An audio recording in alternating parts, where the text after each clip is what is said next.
So things are definitely winding down in the garden here. This is where I had the corn stalks. This is where I had the corn stalks growing, and I would have cut them down a long time ago, except I've got melons and squash growing all amongst here, and the vines, as you can see, are all intertwined, and I don't want to damage the vines since the fruit is still growing. That's starting to ripen up right now, so shouldn't be too much longer before it's ripe.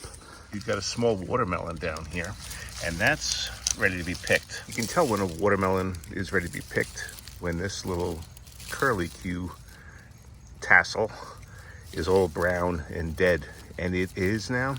So that means this watermelon should be ripe. If you remember the last one we had, the only other one we had, a dog disengaged it, dislodged it from the vine. And I kept that indoors for about a month or so, and I cut it open. It wasn't particularly sweet, but it wasn't bad, but it wasn't particularly sweet. So I'm hoping this one now, which has had time to ripen on the vine, will be ready. So I'm going to cut this one off. And we'll end up having some watermelon.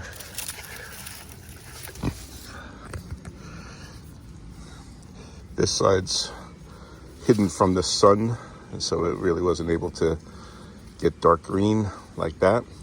But these are called icebox watermelons. Well, I'm hoping it's going to be a sweet flavor. We have another pumpkin that's growing, so this vine won't get cleared out of here. And this actually isn't even growing from this. This is where the watermelon was planted. This is from down there.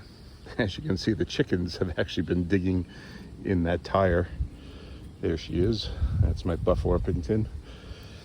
And she likes to follow me around the garden and help me garden. Cleans out the bugs for me, but also gets into the different planters. But this is starting to turn color now, so that'll stay there for a little while longer. I just harvested another one from the community garden plot, and that one is almost fully ripened, but that vine was completely dead. So I'm bringing that inside and to let it ripen on the counter. The 3 pumpkins that I had previously harvested, those I turned into a pumpkin pie and a pumpkin roll, and I actually have enough pumpkin puree to make 3 more pies and another pumpkin roll just from those 3 pumpkins. So that's nice. We'll be able to have them over the coming months. And right next door, I figure I'll give you an update on what's going on in the garden. These are the parsnips, and they're starting to put on some growth. I've dug around in this bed a little bit, and I can feel the parsnip crown here. So, and there's a smaller one here. So there's 1, 2, 3, 4, 5, and a small one back there. 6 parsnips here. So I think I'm gonna have one really big parsnip, the one that's in the dead center, and then somewhat smaller ones along the perimeter. I just wanted to show you something that I apparently missed a potato in one of the buckets. What I do is I store them on the side of my greenhouse, and I leave the soil in them, and I cover it with grass clippings, and I just let them break down over the winter. They're also going to get chopped leaves put on top as their storing here. But I apparently forgot a potato, and a plant sprouted up. I'm going to let it go as far as it can. There's actually one more potato that I missed in the garden bed where I had the russets planted, and I got another plant growing up there. So might squeak out 1 or 2 more potatoes out of this garden. I do have one more pumpkin, That's been hiding amongst the corn. That one's starting to turn colors. So since the vine is still got some green to it, I'm going to let that go a little bit longer. But two things I am going to be harvesting today is my butternuts, not my butternut, my spaghetti squash. That looks like it's ready to go. And I got one more right here that's pretty close, but not yet. And I've actually got one more in my plum tree. The vine grew up into the tree. My neighbor's dog that loves me. So it was hanging from the tree, but as you can see, the stalk actually separated, but not completely. So I have it braced on this branch from the plum tree, and it's been sitting there. And I don't think it's, been completely severed. I think it's still got like a flow of nutrients or whatever coming into it. So I'm gonna let it ripen in the plum tree until it's done. But then the other thing I'll be harvesting today is my butternut squash. Only got one butternut squash. I actually got another one down at the community garden. Not very prolific this year. I'm not quite sure why. Ended up with just 2 butternut squashes. And I mean, that's fine, but I was expecting a lot more. Usually I only plant like 1 or 2 vines and I get, 6, 7, 8 butternuts off of them. Not this year though. But I got a lot more spaghetti squashes.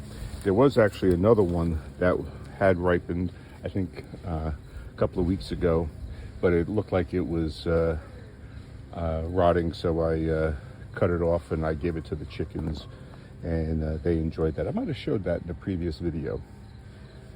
The Alzheimer's is kicking in and can't quite remember. So let's cut off this spaghetti squash here. I'd like to give myself plenty of stalk here. There we go. Yeah, this one doesn't look rotted at all. Chicken is eyeballing my, no, actually, it looks like she was pecking at it. Those weren't there before. Can't leave your back turned around her. She goes after the vegetables. Now I'm gonna go get the butternut squash. Look at her, look at her. Going after my vegetables.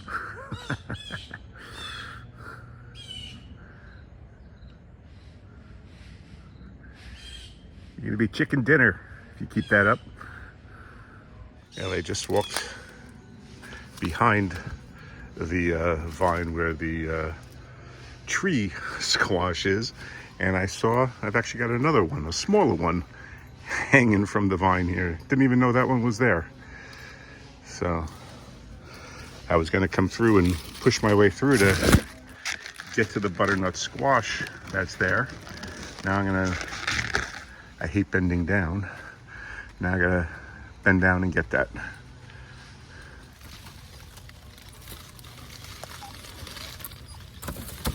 Of course it fell away from me. And there's all kinds of crap in the way so you can't see. Of course. I cleared out my Roma tomatoes, but the cherries are still producing.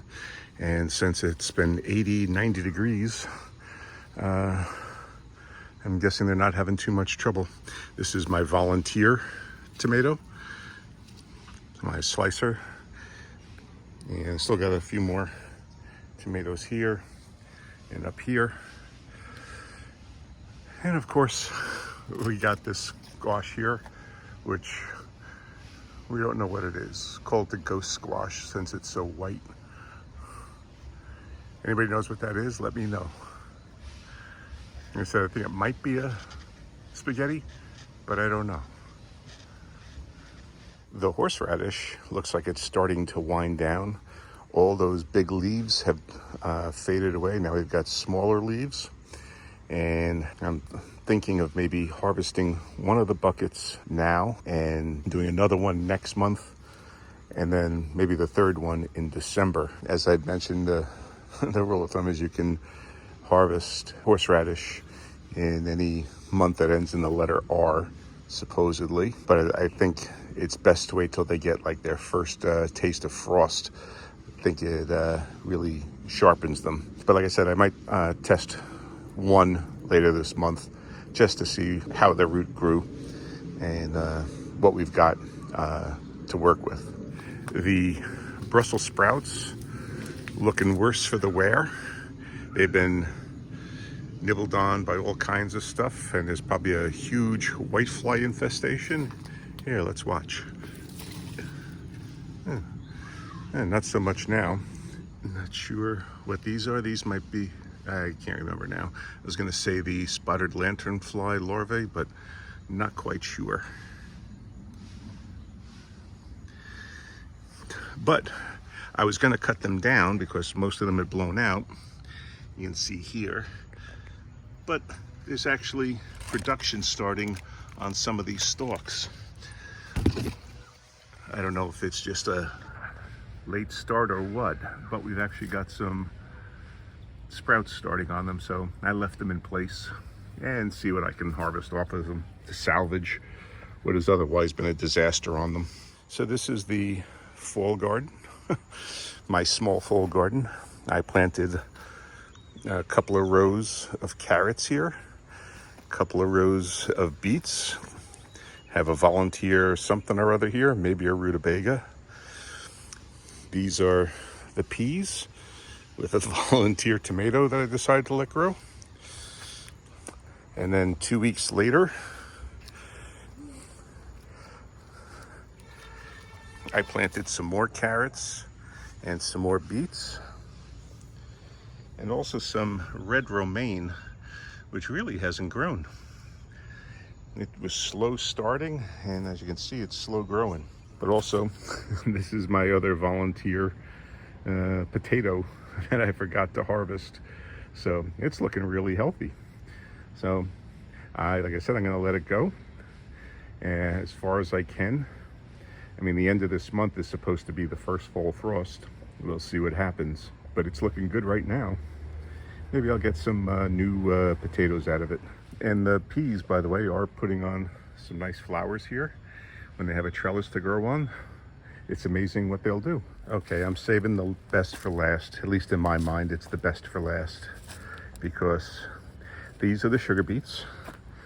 And despite being scalded in some areas from the sun, they're otherwise still growing strong. And I mean strong. Let me show you what we got here. Look at the size of this sugar beet. This thing is huge. It's got to be a good 3 pounds or so. This one back here is even bigger.